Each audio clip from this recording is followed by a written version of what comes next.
Hi guys, Crystal here from Homemaking on the Homestead, and welcome to my channel. Today I have a really fun video. I've been working on it for a little while, and I really wanted to share with you some frugal recipes to help you save some money.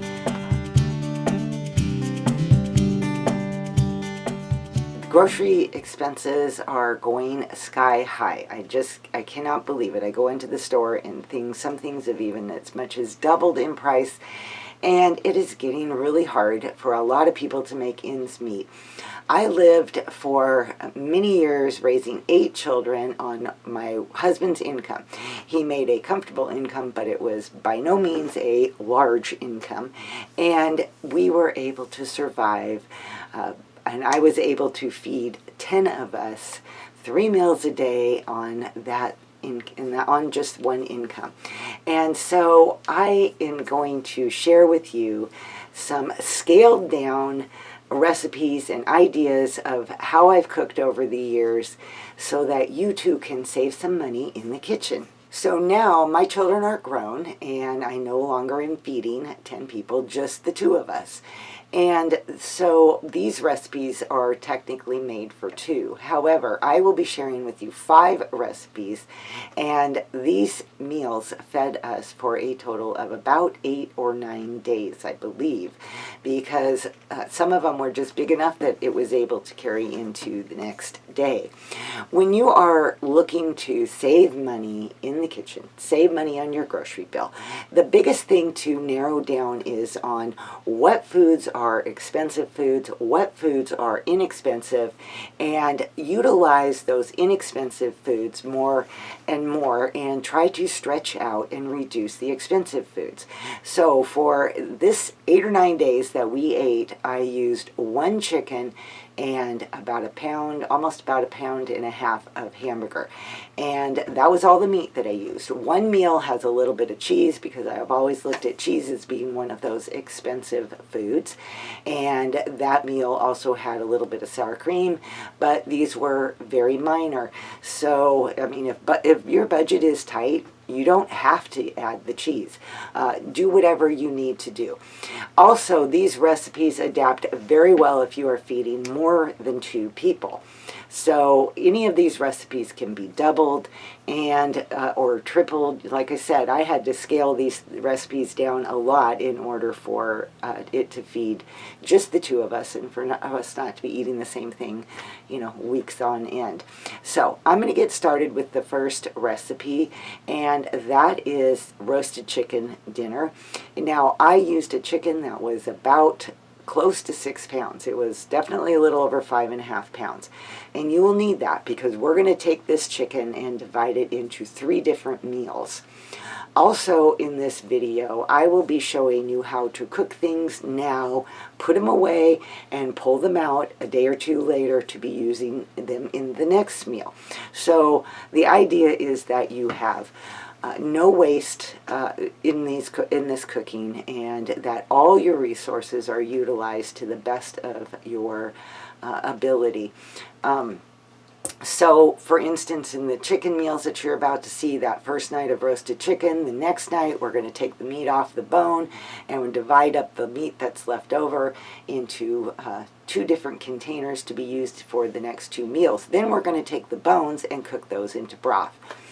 Now, if there's any ingredients that you don't have, that I do, like seasonings or something, these are really basic recipes, so you can substitute things that work better for you. Also, when it comes to the veggie side dish, I use what worked for me. I find things like carrots and cucumbers and salad type things that they can be very inexpensive, so I utilize those a lot. I also buy things like frozen green beans because those too are usually a pretty good deal, and I roast those up in the oven. But let's get started so you can see what we did for the first night. Now, if you can't get a chicken that's close to 6 pounds, then you can cook 2 smaller ones. You can roast 1 chicken and cook up some chicken leg quarters or something like that. You could have 6 pounds of chicken leg quarters if that was the best deal around for you. It really is up to you to figure out how to be able to save money in maybe even more so in a way than I did. All right, here is our first meal.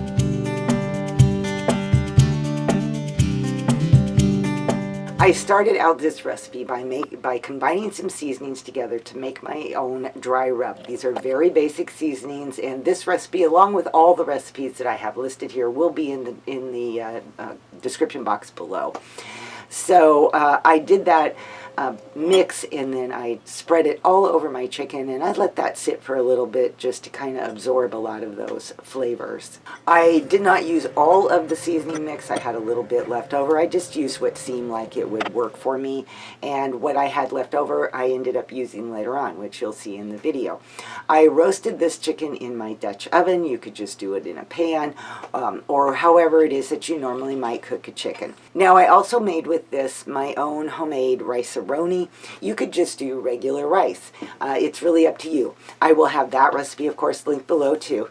And if you wanted to improve the nutritional value of this, you could simply do just brown rice instead of white rice. But with the rice Roni, you can't really use the brown rice. And if you are doing just rice, then go ahead and use 2 cups of dry rice for this, because that rice will be used in the future recipes. My dinner turned out just beautiful. So I had the roasted chicken and the green beans and the rice Roni, and we had that for one night.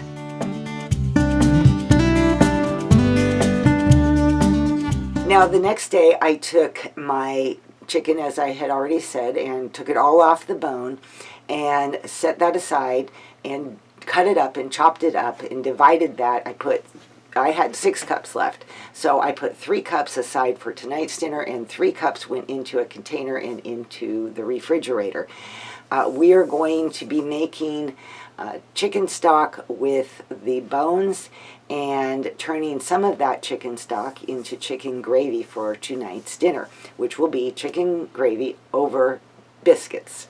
The biscuit recipe that I used is just a basic, uses, you know, your basic flour and baking powder and salt and things like that. I did use half coconut oil and half butter instead of all butter for these biscuits, and they turned out delicious that way. I find when I make biscuits that one of the key things is not to overhandle the dough. So when you're making the biscuits, I tend to just kind of push it out and fold, and push it out and fold, and then cut them out just using a canning jar, and they turn out really nice and flaky with nice layers that way.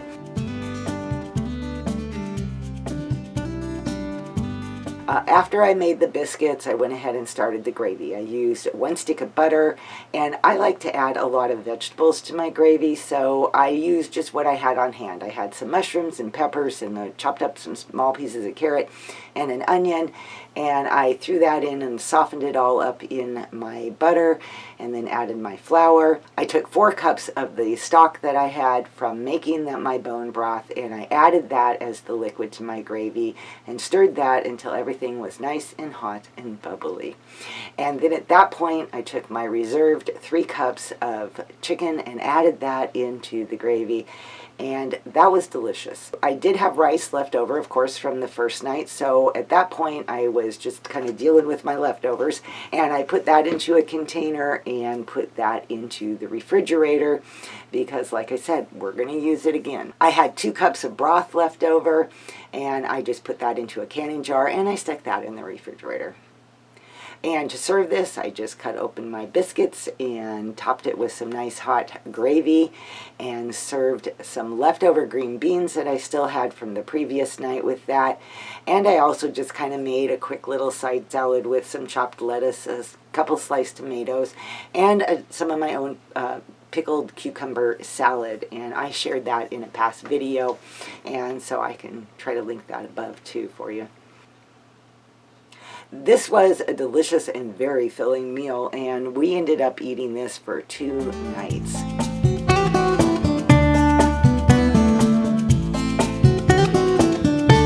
So now it's kind of an unusual recipe. I call it taco rice. I used to make this all the time for my family. So for this one, you can use crunchy taco shells. You could use flour. I used corn, and I kind of heat them up and warm them up a little bit so that they're soft and they don't fall apart when I go to use them. I needed to use 1 cup of rice for this recipe, so I pulled that rice out and put the rest of it back in the refrigerator because we're not done with that yet. I then cooked up it was almost 1.5 pounds of hamburger. I had some frozen veggies that I added to it that I'd already chopped up in the freezer, some onions and peppers. I added that to the hamburger, cooked everything up, and then divided the hamburger in half. I took half of it and put it into a container so that it could sit in the refrigerator, because we're going to see that again too. We're just kind of prepping for the rest of the meals as we cook so that we don't have any waste or we don't make huge meals that don't get eaten. I added some taco seasoning to that. You could add a packet or add the bulk, and mix that all up. And of course I added the 1 cup of rice that I had set aside to that. And it's okay that it's rice Roni, which of course has little bits of pasta in it. It really doesn't matter. It works out perfect. I took my corn tortillas and I filled them with a scoop of that filling and a little bit of cheese. Now I do something that's probably a little unusual, is I make baked tacos. So I just put them in the oven, and it's easier to do that way, but you can serve it traditionally like with the crunchy taco shells, or you could wrap it up in a flour shell tortilla. Whatever it is that you like, you can do it that way. I had a little bit of the filling left over, so I went ahead and put that into my hamburger container and stuck it in the refrigerator, because we're going to continue to use it up. And I bake those baked tacos for about 15-20 minutes until they kind of get browned on the top and the cheese is all nicely melted. You end up needing to eat these with a fork. They're really hard to hold because they do soften up when you bake them that way. But as you can see, I added a little salsa and topped it each with a little bit of sour cream. Served some veggie sticks and some of my cucumber salad on the side. I still had a little bit of the gravy left from the previous night, and I went ahead and just added that right to my chicken meat that I was saving, because it will work just fine for that, for what we're going to do with that.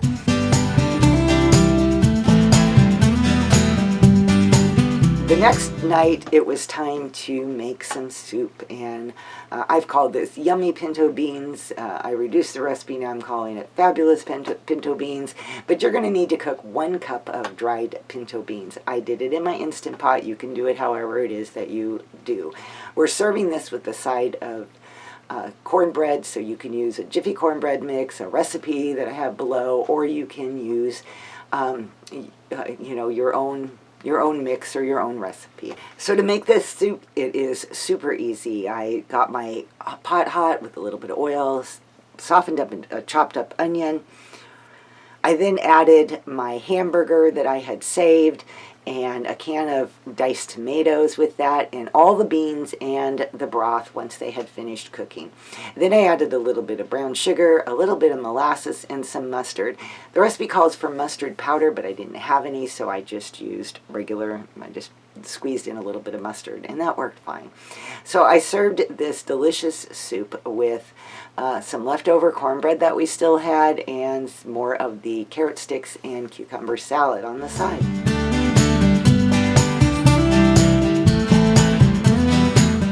Now it is time for us to use up the last bit of that chicken, and we are going to make chicken soup.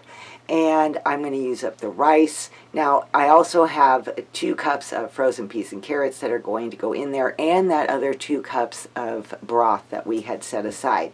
If for some reason that you don't have any rice left over because your family ate it, you could always substitute egg noodles instead.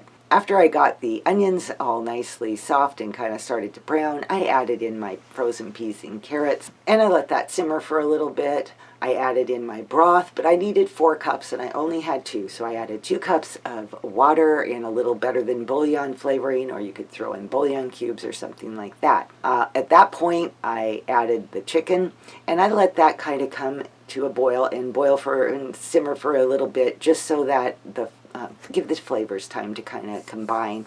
Then I added in my leftover rice. This soup was absolutely delicious. My husband and I enjoyed it so much. That was another meal that we ate for 2 nights. we ate the pinto beans for 2 nights too.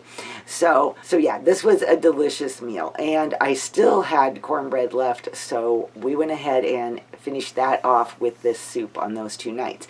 If you didn't have any cornbread left, you could easily do like muffins or something like that to go with it, or crackers, whatever would be convenient for you. Okay, you guys, so there you go. There are my 5 recipes, and showing you how to take basic ingredients that easily you can have on your pantry shelf and turn that into 5 meals lasting you how many ever days.